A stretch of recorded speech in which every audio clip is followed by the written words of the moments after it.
ليث صبور ريح الشهادة.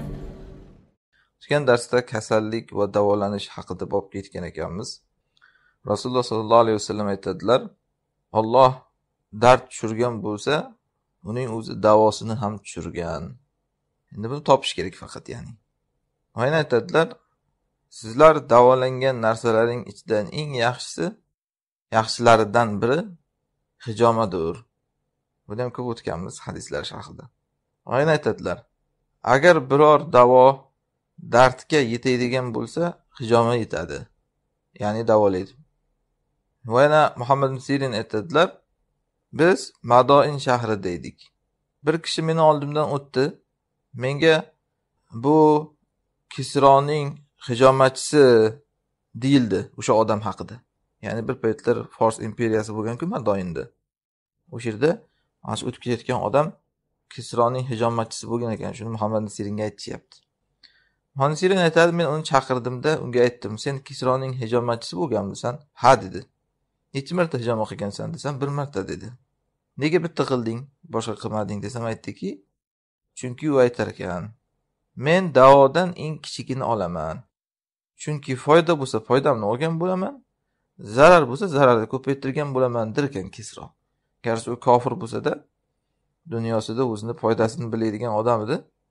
Ana shuni hozir har qanday dorini mukkasidan ketib ichmaslikka targ'ib qilinyapti. Foyda bo'lsa foydasini olasiz. Zarar bo'lsa zararini kamroq olasiz o'shanda deyapti. Hatto hijomanni ham, ya'ni. Yana Ali roziyallohu anhudan rivoyat qilinadi, kishi aytgan ekanlar. Kim nonushtasini tuz bilan boshlasa, Alloh undan har qanday dardni ketkazadi.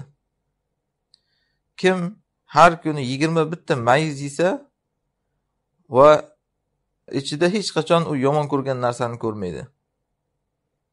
Go'shtni o'stiradi. Sarit arablar taomidir. Mol go'shti dard va suti esa shifodir. Uning yog'i esa ham shifodir, molli yog'i, ya'ni. Yog'dan maqsad sariyog'.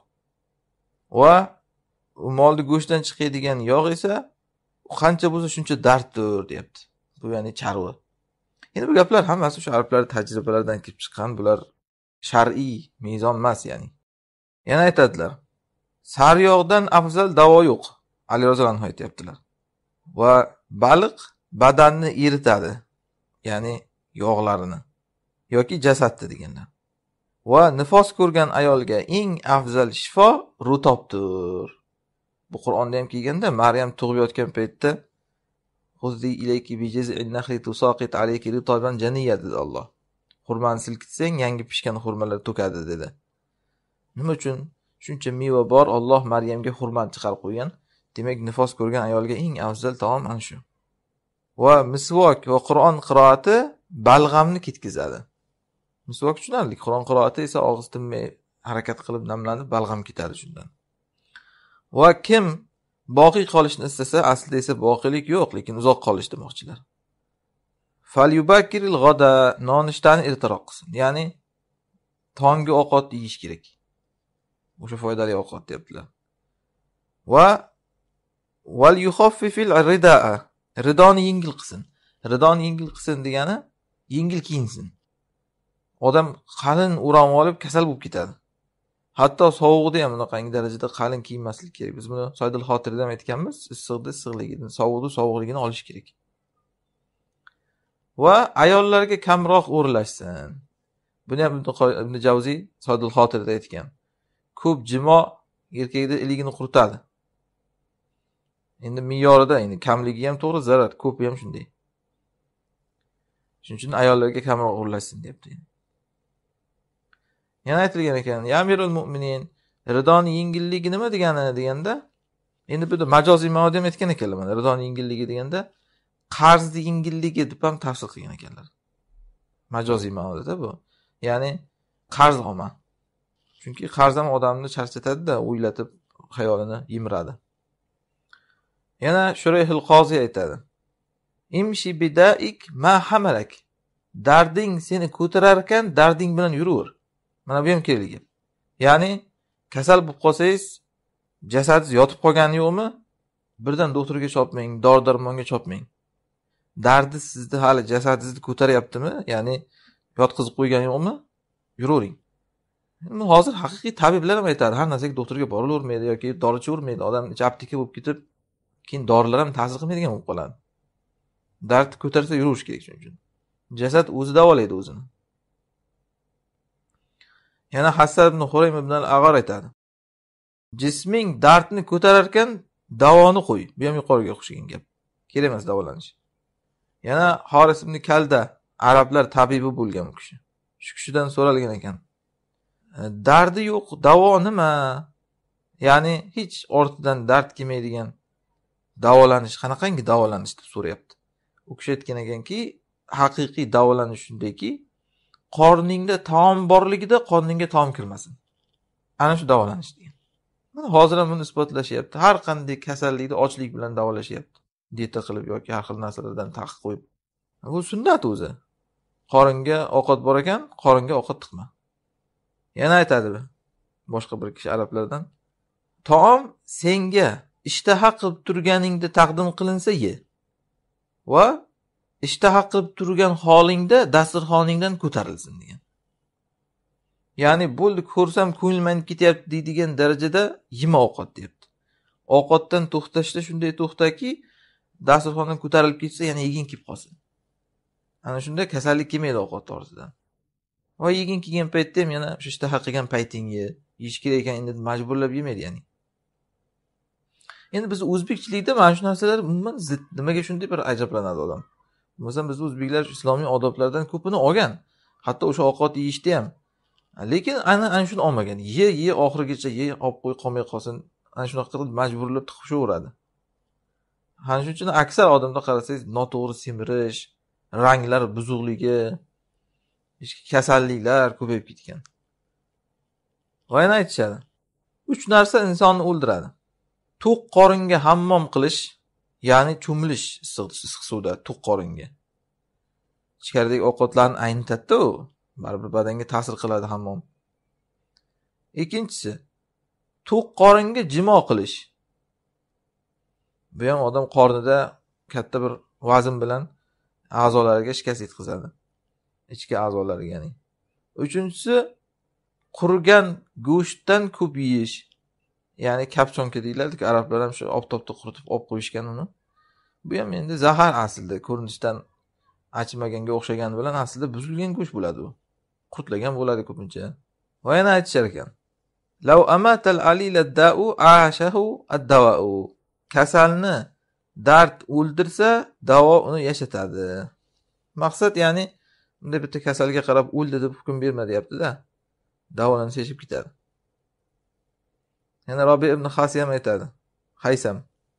Men Ot, Samud va Ras qavmlarini va o'shani orasidagi ko'p qavmlarni o'yladim. Ya'ni halok bo'lib ketgan qavmlar bor-ku Qur'onda kelgan. Ularda har xil davolar bor edi. Tabiblar bor edi. Na davolovchi, na davolanuvchi qolmadi. Aytmoqchiki, haqiqiy dard dinsizlik. O'zingcha haligi 1000 xil dorilarning shifosini topib tashlsang ham kasalliklarni, dorilarni ishlab chiqarsang ham dinsizlik bor ekan, tabibing ham, matbubing ham o'lib ketaverasan. Mana hozir mana shuni tasdig'ini ko'ryapsiz. Odamlar koronavirusga musobaqalashib vaksina chiqardi. Endi nima bo'ldi? Birinchidan o'sha koronavirus boshqacha yana uni rivojlangan ko'rinishlar chiqib ketdi, eskilari ta'sir qilmayapti. Ortdan endi mana maymun chechagi chiqib keldi endi.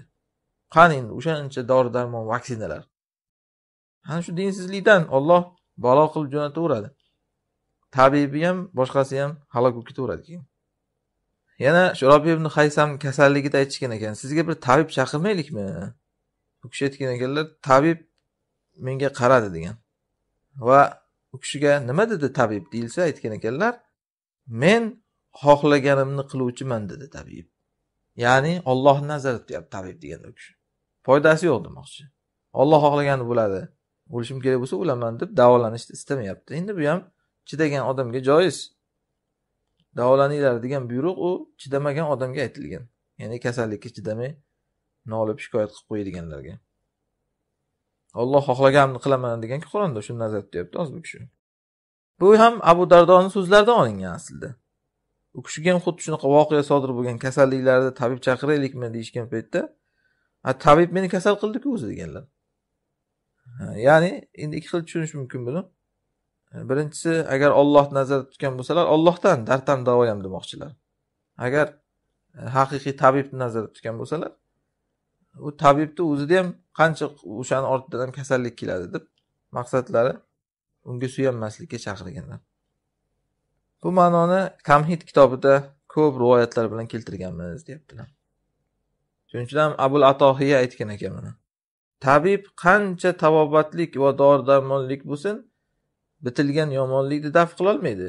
Dalil, nima uchun tabib gohida o'ziga o'xshagan qancha odamlarni davolagan kasali bilan o'zi o'lib qoladi. Shunaqa tabiblar borki, qancha odam davolab o'zi o'sha bilan o'ladi oxir. Koronavirusda ko'rdik buni. Qancha tabiblar o'sha bemorlarni davolab o'zi o'lib qoldi. Yana Ali ibn al-Hajjah ham aytadi. Qancha kasallar borki, halokatdan o'tib ketdi va qancha tabiblari borki, halok bo'lib ketdi. Ya'ni bu dard yuqqan odam tuzalib, uni davolagan odamni o'zi o'ladi o'sha kasalliklar bilan. Men yuqoridagi ma'noda. Yana xabarda keladi. Kimniki agar qadim bir kasalligi bo'lsa, surunkalik ya'ni, bir halol dirhamni olsinda, u bilan asal sotib olsin. So'ngra uni asal suv qilib, samo suvi bilan ichsin. Allohning izni bilan tuzaladi. Endi e'tibor bering-da bu hozir nuqtalarga. Birinchisi halol dirham deyapti. Haromdan shifo kelmaydi, ya'ni chunki harom najosat shifo emas. Keyin o'sha bilan asal sotib olsin deyapti. Asal shifo, Alloh Qur'onda aytgan buni. Keyin samo suviga aralashtirib ichsin o'shani deyapti, yomg'ir suviga. Chunki yomg'ir suvi ham Allohning rahmati. Bu ham endi bir sabab demoqchi, ya'ni shunday 3 xil Allohning rahmati jamlanadi, halol puldan, halol asal, halol suv. Shu bilan beznillah shifo topadi deyapti. Yana Mansurul Faqih aytgan ekanlar. Agar sog'liq ichida bo'lsang, sog'lig'ing davom etishini istasang, majzaradan mabqalaga ko'ch. Ya'ni qassobxonadan polizxonaga ko'ch. Kamroq go'sht ye, ko'proq ekin-tekin ye deyapti. Ya'ni ko'katlardan. Majzaradan mabqalaga ko'ch degani shu. Qassobxonadan o'txonaga o't. Endi vali vegetarianlikka bir targ'ib emas bu go'sht yema degan. Uni ham o'zi masda yeyish kerak. Kecha bir narsa tarqaldi xabar. Bir ayol bolasini o'ldirib qo'yibdi-ku, shunaqa vegetarian ayol ekan. Hech go'sht yedirmas ekan bolasiga. 1,5 yilmi, necha yil yashab, bolasi o'lib qoldi oxiri. Endi uni jazoga tortishyapti ekan. Men go'sht yemadim bolangga deb. Mana shu ham endi zarar, faqat o't yeyverish ham. Maqsad ko'p yemaslik kerak go'shtni, ya'ni. Va wastamilil masha va ashbaha deyapti. Mosh, shunga o'xshagan narsalarni ishlat. Ya'ni shu dukkaylik o'simliklardan yedirmoqchi. Va surma cho'pini surmadondan uzoq qil. Sog'liq kerak bo'lsa. Bu ham kinoya. Jimoni kamroq qil degani. Surma cho'pni surmadondan uzoq qil degani. Chunki erkak kishini aytdi, o'sha bor kuchini chiqarib oladi u. Chunki johil kishi fa innamal jahilu kullu mri'in ya'kulu fi sihhati ma annala. Johil kishi shunday kishiki, sog'ligida nima xayoliga kelsa o'shani yeyveradigan odam johildir, deyapti. Ya'ni sog'manku deb hamma narsani yeyveradi, lekin kasallik orttiradi. Bu johillarda shu. Shu yerda keyin mana she'rlar keltirib ular tushundik, ma'nosi yuqoridagi ma'nolardan. Keyingi bobga o'tamiz. Babu to'a val ma'siya. Endi yuqorida bir narsaga ta'min beraylik mana. Islomda qarang. Har qanday kitoblarda, hatto sunanlarda, mana odob kitoblarida ham tabobat va davolanish, kasallik degan bob ajratadi ulamolar. Mana shunga yarasha keyin so'zlar keltirilyapti, qarang. Bularda ko'plari tajribadan olingan bo'lsa-da, haq tajribalar. Va ba'zilar Qur'on sunnatdan kelib chiqyapti. Bu dalilki demoqchimiz, din hayotni hamma sohasiga, bo'limiga javob beradi shunaqa. Masalan, axloq odob kitobining ichida bunaqangi davolanish bo'limi nima kerak?